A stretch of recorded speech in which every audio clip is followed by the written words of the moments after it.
चलिए हिमाचल के ताजा हालात जानते हैं। विकास शर्मा संवाददाता मेरे साथ जुड़ रहे हैं शिमला से। विकास, सबसे पहला सवाल, क्योंकि हिमाचल में अभी तक 3 लोगों की मौत हो चुकी है, आंकड़ा बढ़ गया है मौत का और संख्या भी लगातार बढ़ रही है। ताजा हालात क्या कह रहे हैं, क्या स्थिति है देवभूमि की?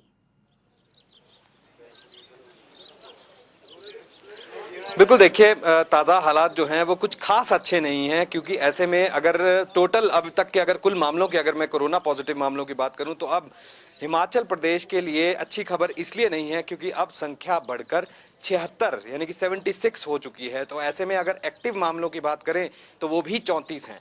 कहीं ना कहीं ये सीधा संदेश है, वह जो बाहर से आए लोग हैं कहीं ना कहीं उनको जो है अब होम क्वारंटीन का कड़ाई से पालन करना होगा, यही राज्य सरकार भी कह रही है। तो ऐसे में लगातार जो है वो राज्य सरकार बैठकें कर रही हैं और जो एसपीज और डीसीज के साथ बैठकें हो रही हैं। वही मुख्यमंत्री जयराम ठाकुर जो है आज चौथे चरण की बैठक जो है वो वीडियो कॉन्फ्रेंसिंग के जरिए कर रहे हैं, जो पंचायत स्तर के लोग हैं यानी कि प्रधान वगैरह। तो अब इन लोगों को जो है इन्वॉल्व किया जा रहा है और यही कहा जा रहा है कि जो भी पंचायत में या गाँव में कोई व्यक्ति बाहर से अपने घर वापसी करता है तो कैसे उसको कड़ाई से यहाँ पर होम क्वारंटीन का पालन करना होगा। इसी बीच एक खबर ये भी आती है कि हिमाचल प्रदेश में जो भी व्यक्ति रेड जोन से हिमाचल प्रदेश में एंटर करता है तो सबसे पहले उसको इंस्टीट्यूशनल क्वारंटीन में यहाँ पर रहना होगा। इसके अलावा जब 6 दिन के यानी कि 6 या 7 दिन के बाद जो है जब एक बार उसका टेस्ट किया जाएगा कोरोना का, तो जब वो टेस्ट जो है अगर नेगेटिव आता है तभी उसे आगे जाने दिया जाएगा, फिर उसे होम क्वारंटीन का पालन करना होगा। तो बड़ा रिलीफ है, बहुत बड़ी राहत है बाहर से आने वाले लोगों के लिए। और एक बात और आपको यहाँ पर मैं बताऊंगा, इसी बीच हम इस समय ऐतिहासिक जो रिज मैदान है, रिज मैदान पर है और यहाँ पर एक ब्लड डोनेशन कैंप जो है यहाँ पर लगाया गया है। हमारा शिमला हमारा अभियान करके ये रक्तदान है और इसी तरह के रक्तदान शिविर जो हैं वो लगातार पूरे हिमाचल प्रदेश में जो है वो इस तरह से आयोजित किए जा रहे हैं। इस कैंप के अंदर अगर मैं आपको दिखाऊं तो यहाँ पर आप देख सकते हैं डॉक्टर्स की टीम यहाँ पर बैठी है और जो भी व्यक्ति यहाँ पर रक्तदान करना चाहता है वो व्यक्ति यहाँ पर आता है और आकर एक फॉर्म उससे भरवाया जाता है, उसके स्वास्थ्य की यहाँ पर जांच जो है वो की जाती है। और इस तरफ मैं आपको दिखाऊं तो यहाँ पर बेड्स लगाए गए हैं और यहाँ पर रक्तदान की जो सेफ्टी मेजर्स हैं वो पूरे यहाँ पर किए गए हैं और उसके बाद ही यहाँ पर रक्तदान जो है वो यहाँ पर किया जा सकता है। तो इसी तरह के हालात पूरे हिमाचल प्रदेश में हैं और हिमाचल में लगातार लोग, क्योंकि अब यही कह रहे थे कि जो ब्लड की जो है अब कमी है आने वाले टाइम में, तो किस तरह से ये आयोजन किया जा रहा है ज्यादा बात करूंगा। मेरे साथ यहाँ पर इसके जो ऑर्गेनाइजर हैं संजय सूद मेरे साथ मौजूद हैं। आज की क्या रिपोर्ट है, रक्तदान किया जा रहा है, वजह क्या है रक्तदान, क्योंकि कर्फ्यू है शहर में? देखिए, आज हमारा शिमला हमारा अभियान ऐसी संस्था द्वारा ये रक्तदान का आयोजन किया गया है। आज सारा विश्व वैश्विक महामारी से ग्रस्त है, उसी कड़ी में शिमला में भी इससे बहुत दिखते हैं और इसकी वजह से ब्लड बैंक में ब्लड की बहुत कमी हो चुकी है। और ये जब संस्था के ध्यान में आया तो संस्था ने एक कार्यक्रम बनाया कि भाई हम लोग ब्लड डोनेशन कैंप जो है वो ऑर्गेनाइज करेंगे। तो हमने आज ये ब्लड डोनेशन कैंप यहाँ पर ऑर्गेनाइज। अब तक कितनी देर हो चुकी है ब्लड कैंप को यहाँ पर और अब तक कितना आपने जो है वो यहाँ पर यूनिट्स आपने ब्लड की यहाँ पर ले ली? हमने सुबह 11 बजे ब्लड डोनेशन कैंप यहाँ शुरू किया था और आप देख रहे हैं तकरीबन 3 घंटे इसमें हुए हैं और 3 घंटे में हमारे पास तकरीबन कोई 40 यूनिट जो है ब्लड यहाँ पर अभी तक लोगों ने डोनेट किया है।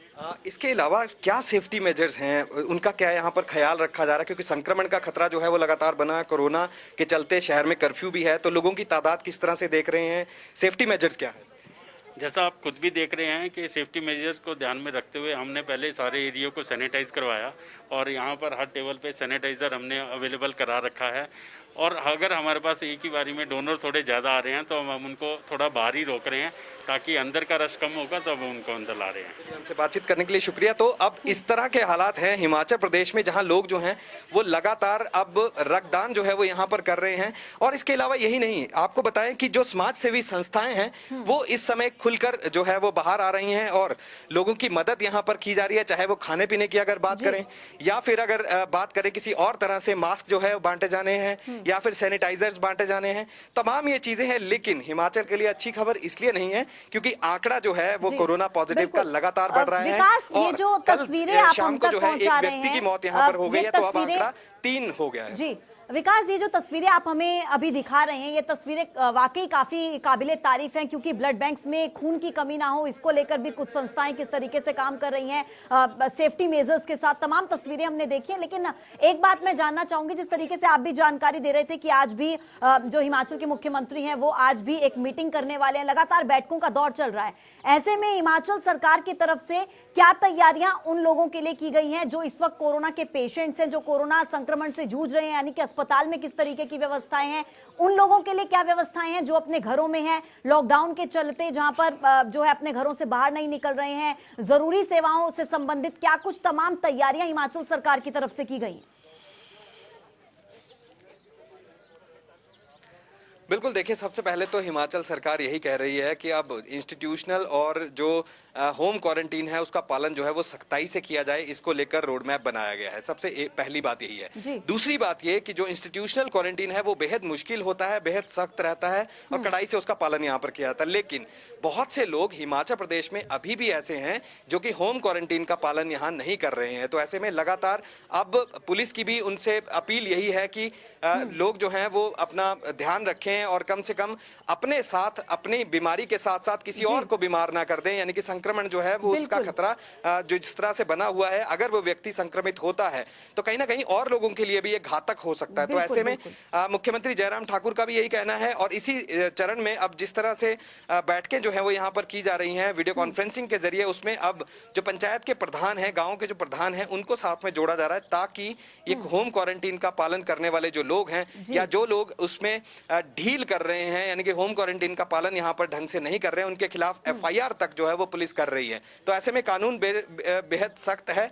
और अगर अस्पतालों की अगर हम बात करें तो अस्पतालों में भी सुविधाओं का अभाव देखने के लिए मिला। सबसे बड़ी बात यही है कि हिमाचल प्रदेश में जो अस्पताल है कोविड-19 को लेकर जिस तरह के चीजें जो है वो अंदर रखी गई हैं, तो कहीं ना कहीं स्वास्थ्य विभाग के अंदर भी कई कमियां जो है वो देखने के लिए मिली। अगर बीते कल की अगर बात करें, जो संक्रमित व्यक्ति जिसकी मौत हो गई थी, उसे भी जब भोटा जो बनाया गया है कोविड-19 के लिए, जो केयर सेंटर बनाया गया, उसे भी उस व्यक्ति को वहां से शिफ्ट किया गया नेर चौक के लिए, नेर चौक जो कि मंडी में है।